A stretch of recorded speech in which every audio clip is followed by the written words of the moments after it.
and we need serious scientific investigation. This all ties into another unsettling part of Barber's story, the missing hard drives.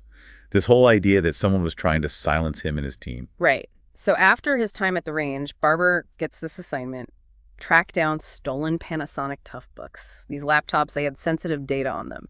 And Barber, he suspects it was all connected to the UAP retrieval operations. But what really gets me is how far someone went to hide those hard drives. Think about it. Barber's team eventually found them submerged in a lake. High-altitude lake, sealed container. Someone went through a lot of trouble to make sure that data stayed buried. Definitely not your average lost and found situation. It raises the question, why all the secrecy? What were they so desperate to keep under wraps? Well, Barber's got a theory. He thinks they were being set up as plausible deniability, basically. Disposable assets.